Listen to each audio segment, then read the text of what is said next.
పవన్ గారు తీసుకున్నటువంటి ఆ 2 నిర్ణయాలు ఆ సినిమాని ప్రేక్షకులకు బాగా కనెక్ట్ అయ్యేలా చేశాయి అని అంటారు. ఆ సంగతి తెలుసా మీకు? మొబైల్ మసాలా వారి ఫిల్మ్ నగర్ కబుర్లోకి వెళ్ళిపోదాం. అసలు ఏం జరిగింది అంటే, మీకు సుబ్బు అలియా సుబ్రహ్మణ్యంగా పవన్ కళ్యాణ్ గారు నటించినటువంటి సినిమా గుర్తుందా? తమ్ముడు 1999లో వచ్చింది కదా. ఒక యువకుడు బాక్సింగ్ నేర్చుకుని ఛాంపియన్ అయినటువంటి కథ అందరికీ బాగా గుర్తుంటుంది ఖచ్చితంగా. అందులో ట్రావెలింగ్ సోల్జర్ అనేటువంటి పాట అయితే కనుక అప్పట్లో ఒక ట్రెండ్ సెట్టర్ అనమాట. ఆ పాట వస్తున్నప్పుడు సుబ్బు బాక్సింగ్లో ఎలా శిక్షణ తీసుకున్నాడు అని చూపిస్తారు. పవన్ కళ్యాణ్ గారు చేసేటువంటి మార్షల్ ఆర్ట్స్ సాహసాలు అయితే అప్పట్లో యువత ఎంతో గొప్పగా చెప్పుకోవడం జరిగింది. విశేషంగా అందరినీ ఆకట్టుకుందనమాట. చాలామంది సినిమా చూసి మార్షల్ ఆర్ట్స్ శిక్షణలో చేరారు అంటే అతిశయోక్తి కానే కాదు. మరి అలాంటి సాహస కృత్యాలకు సంబంధించిన ఏ కార్యక్రమం జరిగినా కూడా ఈ పాట ఉండాల్సిందే ఇప్పుడు. సో సుబ్బు తన బాధ్యత తెలుసుకొని మార్షల్ ఆర్ట్స్లో శిక్షణ తీసుకోవాలి అనేటువంటి నేపథ్యంలో పాట కదా.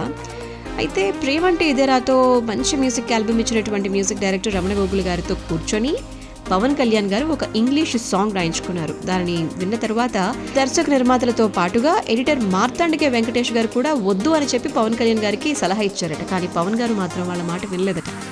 బయలుదేరు వీరుడా ఉదయించు సూర్యుడా అనేటువంటి ఈ పాటను తెలుగులో పెడితే అసలు బాగోదు, థియేటర్లో చూడండి ప్రేక్షకులు బాగా కనెక్ట్ అవుతారు అని చెప్పి ఇంగ్లీష్లో ఉంచండి అని చెప్పి అన్నారట.